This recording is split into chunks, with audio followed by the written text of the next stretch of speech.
Bonjour à tous, aujourd'hui je vous retrouve dans cette vidéo très complète pour vous montrer comment réaliser un projet électronique de A à Z. On va donc créer ensemble ce petit projet en partant de zéro, ce qui va nous permettre de toucher à pas mal de sujets différents. Je vous propose donc dans cette vidéo de voir comment choisir sa résistance à l'aide de la loi d'Ohm, de créer un schéma électronique avec un logiciel très facile à prendre en main, puis ensuite à partir de ce schéma on verra ensemble comment créer le circuit imprimé à la maison. Ensuite, on va évidemment souder les composants sur la carte électronique. Et pour terminer, je vous montrerai comment j'ai réalisé le boîtier qui va nous permettre de finaliser le projet. Comme vous pouvez le constater, on a beaucoup de choses à faire dans cette vidéo. Je vous propose donc de commencer sans trop tarder. Pour ce projet, nous allons avoir besoin de quelques composants, notamment une LED. Donc moi j'ai choisi de prendre une LED bleue. Sa résistance qu'il faudra calculer avec la loi d'Ohm. Donc moi ici je l'ai prise de 15 ohms. Un bouton poussoir, donc ça c'est une version un petit peu plus grande de ce qu'on a l'habitude de voir. De toute façon vous retrouverez le lien dans la description de tout ce que j'ai utilisé dans cette vidéo. Ensuite on a un support de pile. La pile c'est une 2032 qu'on pourra clipser directement dans le support. Pour le calcul de la résistance, j'utilise ce boîtier pour pouvoir me dire à combien est le seuil de ma LED. Donc il suffit de positionner les deux pins, les deux pattes à l'intérieur, de sécuriser avec le levier et d'appuyer sur Start. Donc là on me dit que le seuil est de 2,74 volts et on va passer au calcul pour savoir quelle résistance il me faut. Pour calculer la résistance dont on va avoir besoin pour la LED, on va se servir de la loi d'Ohm. La loi d'Ohm qui dit que U est égal à RI. Vous avez déjà peut-être entendu parler de cette formule. U étant la tension exprimée en volts, R la résistance exprimée en ohms et I l'intensité exprimée en ampères. Donc nous, ce qui nous intéresse, c'est de trouver quelle valeur pour notre résistance, donc le R. Et pour appliquer cette formule-là, on l'inverse et on fait R est égal à U sur I, si vous vous souvenez de vos cours de maths. Donc le U représente la différence entre l'intensité de la pile et le seuil de la LED qu'on a vu dans le petit boîtier. Donc le U c'est en fait est égal à 3, donc 3 volts puisque ma pile fait 3 volts, moins le seuil maximal de ma LED, c'est-à-dire 2,74, vous vous souvenez, ce qui nous fait 0,26. Donc U est égal à 0,26. Pour ce qui est de l'intensité, il faut savoir qu'une LED comme celle-ci, il faut compter un maximum de 20 mA.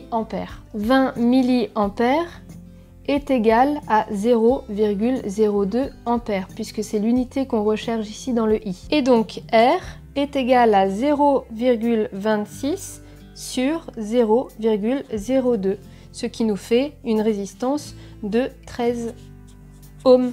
Toutes les valeurs de résistance n'existent pas forcément, du coup j'ai remplacé le 13 en une valeur qui est juste au-dessus, c'est-à-dire 15 ohms. Voilà, maintenant qu'on a tous les composants dont on va avoir besoin, je vous retrouve sur l'ordinateur, on va pouvoir créer le schéma du circuit imprimé. Pour la création du schéma, nous allons utiliser un site internet, donc il n'y aura rien installé sur l'ordinateur. Vous vous rendez sur le site internet qui s'appelle EasyEDA, le lien se trouve dans la description de cette vidéo. En haut à droite, vous pouvez vous créer un compte. Et une fois que c'est fait, vous vous retrouverez sur cette page-ci. Donc ici, on va créer un nouveau schéma, donc on clique ici. Et sur cette scène, on va y mettre tous les composants qu'on avait sélectionnés juste avant, donc la LED, le bouton, etc. etc. Vous pouvez voir qu'à gauche, on a déjà pas mal de composants. J'ai d'ailleurs ici la résistance, donc je vais cliquer sur l'icône de la résistance et ensuite cliquer sur la scène pour en déposer une. Pour me débarrasser de la résistance qu'il y a encore sur ma souris, je fais un clic droit. Je vais zoomer un petit peu de manière à être un petit peu plus près et je vais aller chercher les autres composants. Donc on a une LED, donc je descends jusqu'à trouver une LED, voilà. Ici je peux regarder, on a différentes LED, inutile de choisir la couleur, on s'en fout, mais prenez celle de 5 mm étant donné que celle que j'ai utilisée, celle que j'ai choisie est de 5 mm. Donc je clique sur la LED et je la dépose une nouvelle fois sur ma scène. Ensuite, nous allons chercher le support de pile que j'ai utilisé pour la 2032. Le support de pile est ici, il faut le savoir. Je clique donc sur l'icône et j'en place un sur la scène. Et enfin, pour terminer, on va avoir besoin d'un bouton. Malheureusement, le bouton qu'ils nous fournissent n'est pas suffisamment bien. Du coup, nous, on va aller le chercher. Vous pouvez aller ici à gauche dans l'onglet Librairie.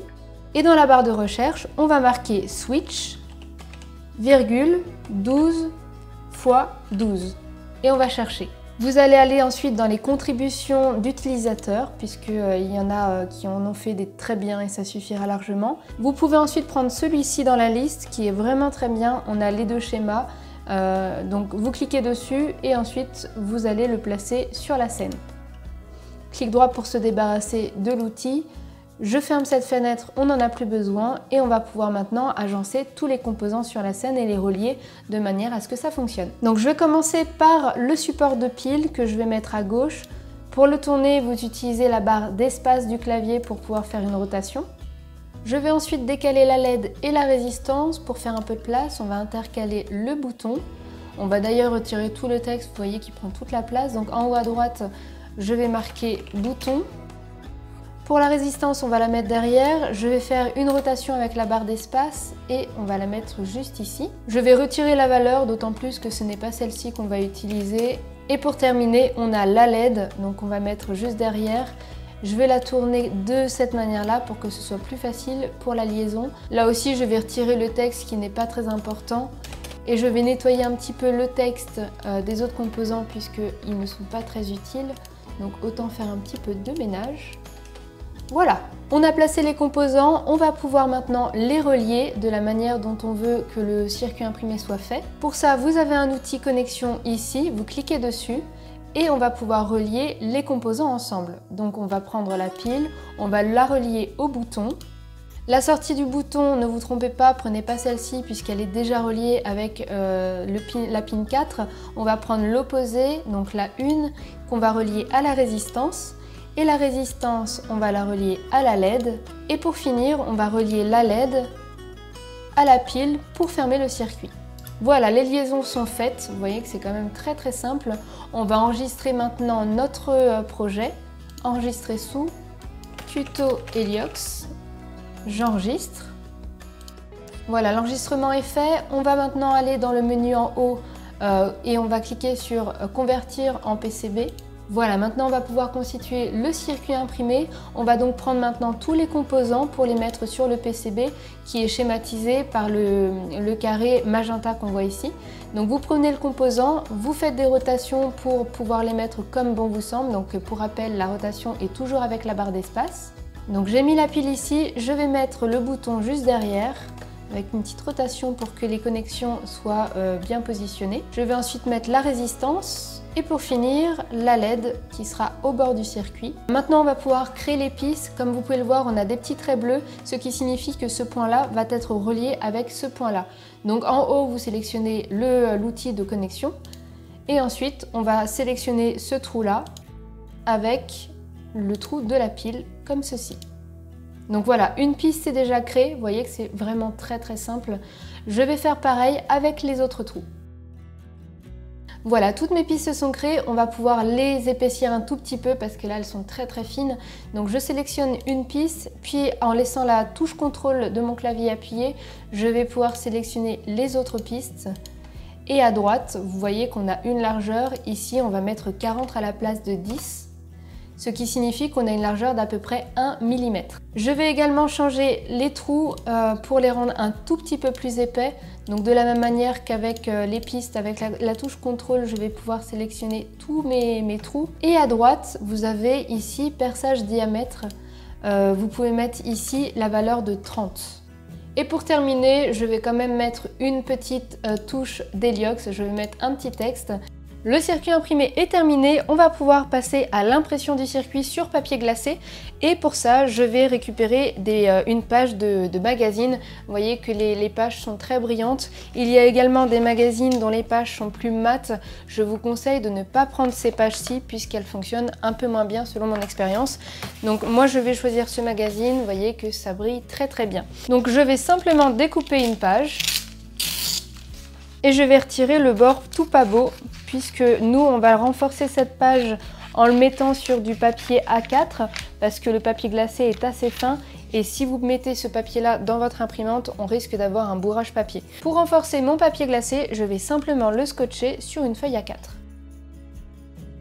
Voilà, la feuille est maintenant renforcée, on va pouvoir imprimer le schéma sur le papier glacé. Donc utilisez bien une imprimante laser et non jet d'encre, ça ne fonctionnera pas du tout. Donc on a besoin d'une imprimante laser impérativement pour pouvoir faire ce circuit imprimé. Alors pour l'impression c'est très simple, on va d'abord commencer par sauvegarder notre projet. Donc enregistrer sous PCB tuto Heliox, j'enregistre. On va retourner ici dans le menu, vous allez pouvoir exporter au format PDF.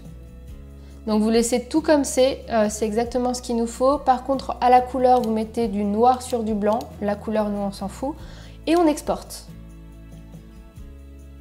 Voilà ce que ça donne. Avant de pouvoir l'imprimer sur le papier glacé, on va d'abord faire un effet miroir pour anticiper le transfert qu'on va faire sur la plaque cuivrée un peu plus tard. Donc ici dans mon logiciel, je peux le faire directement. Je fais une modification du PDF, CTRL A pour tout sélectionner. Je peux faire ma symétrie horizontale et ensuite c'est terminé. Je peux faire un CTRL P pour pouvoir imprimer le fichier. Donc je fais évidemment en taille réelle, si vous ne respectez pas les proportions, les composants ne vont pas être adaptés. Donc bien faire attention à la taille réelle et c'est parti, je l'imprime. Voici ce qu'a donné l'impression, on va pouvoir découper le circuit pour passer à l'étape suivante. Voilà ce que ça donne, je vais maintenant découper ma plaque de cuivre dans les mêmes dimensions que mon papier.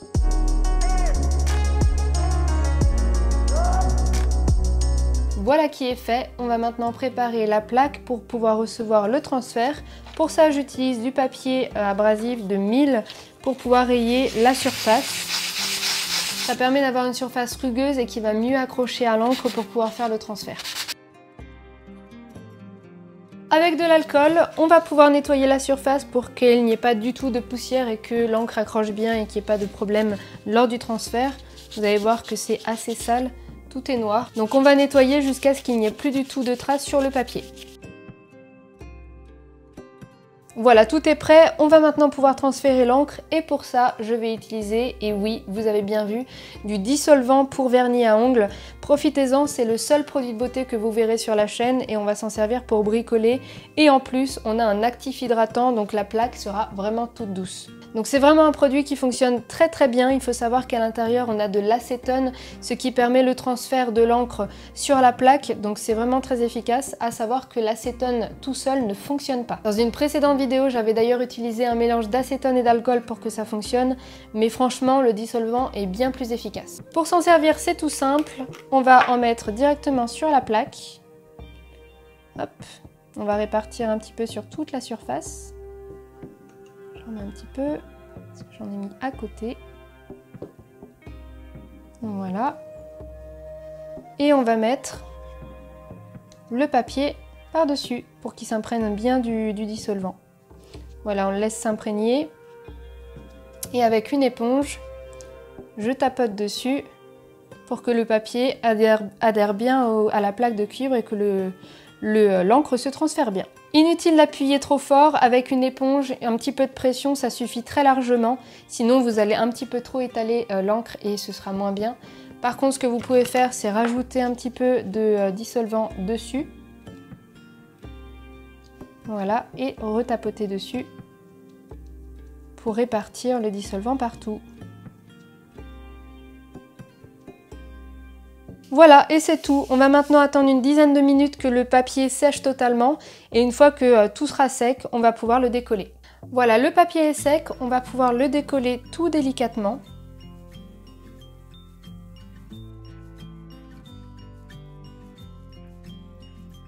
Voilà ce que ça donne, vous voyez que le résultat est propre. Donc ce qu'on va faire maintenant, c'est qu'on va dissoudre tout le cuivre qui n'est pas protégé par l'encre pour pouvoir avoir des pistes en cuivre. Pour ça, on va se munir de gants.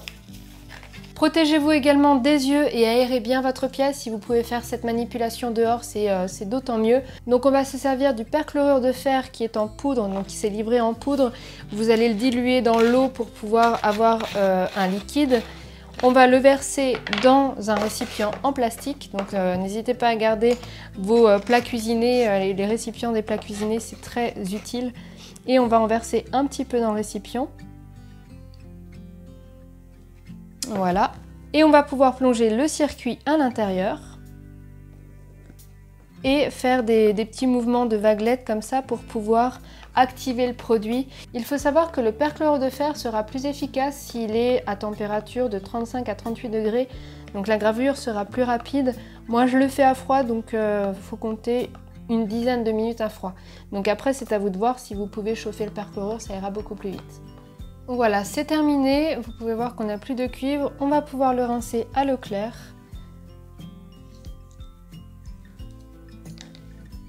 Voilà ce que ça donne. On va maintenant utiliser l'acétone pour retirer l'encre qui est restée et faire apparaître le cuivre qui est en dessous.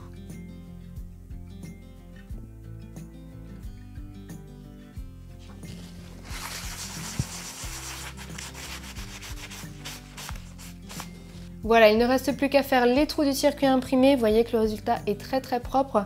Je vais quand même vous montrer une étape facultative mais utile quand même qui va permettre de protéger le circuit imprimé contre l'oxydation. J'utilise pour ça de l'étain chimique à froid que je vais verser dans un récipient. Et ensuite, on va y plonger le circuit imprimé. Donc vous voyez la couleur qui est cuivrée. Quand on la plonge, vous allez voir le changement de couleur qui est assez rigolote. Voilà, le circuit imprimé est maintenant tout argenté. On va pouvoir le retirer et le rincer à l'eau claire. Ou pas. ou pas. Voilà, on va maintenant pouvoir faire tous les trous. Je vais pour ça utiliser une Dremel avec un embout spécial qui va nous permettre de mettre des forêts très fins dedans. Je vais utiliser deux forêts, le 0,8 et le 1,2 puisqu'on a des composants qui ont des pattes plus épaisses que la LED par exemple. Vous pouvez voir notamment que sur le bouton, les pattes sont beaucoup plus larges que sur une LED. Donc voici comment moi je vais percer le circuit imprimé.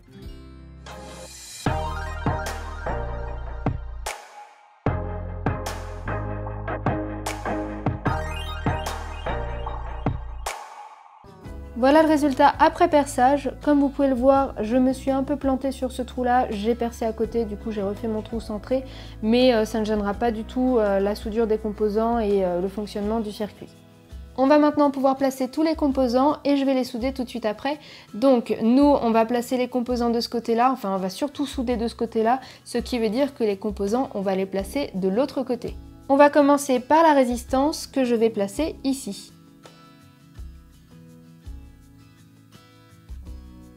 Ensuite, on a la LED qui, elle, a un sens. Vous voyez qu'on a une grande patte et une petite patte. La grande patte va se mettre du côté de la résistance. On va pas la mettre à fond, on va la mettre de manière à pouvoir la plier et qu'elle dépasse du circuit de cette manière. Ensuite, on a le bouton. Ça, c'est pas très compliqué, il n'y a qu'un emplacement. Et pour finir, on a le support de pile qui va se mettre ici. Donc là aussi, il y a un sens. Il va falloir le positionner comme je le fais. Voilà, on va maintenant souder tous les composants de l'autre côté.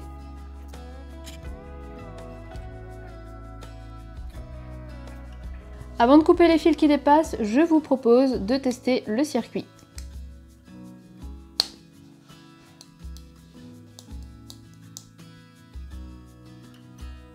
Voilà, on va pouvoir couper les fils, c'est tout bon.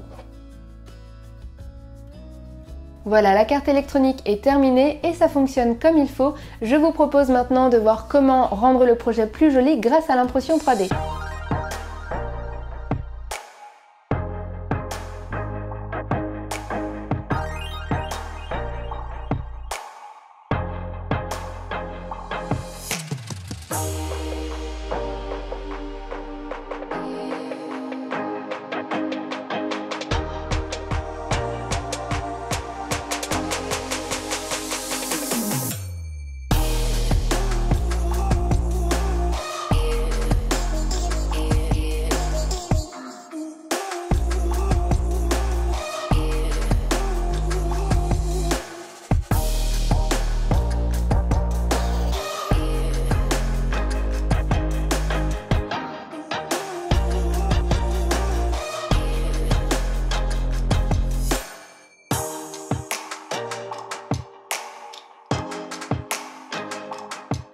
J'espère que cette vidéo très complète sur le sujet vous aura plu. Je vous rappelle que vous trouverez en dessous de cette vidéo tout ce qui a été utilisé pour le projet, donc n'hésitez pas à le refaire à la maison, c'est en pratiquant qu'on apprend. Si vous avez des informations ou des conseils à apporter en complément de cette vidéo, n'hésitez pas à nous les mettre dans les commentaires, je les récupérerai et je ferai moi-même un commentaire épinglé pour apporter ces informations supplémentaires. Je vous rappelle que je suis autodidacte et que je n'ai aucune formation dans le domaine, donc c'est avec plaisir si on peut échanger nos connaissances. Si vous avez des questions, là aussi vous pouvez les mettre dans les commentaires.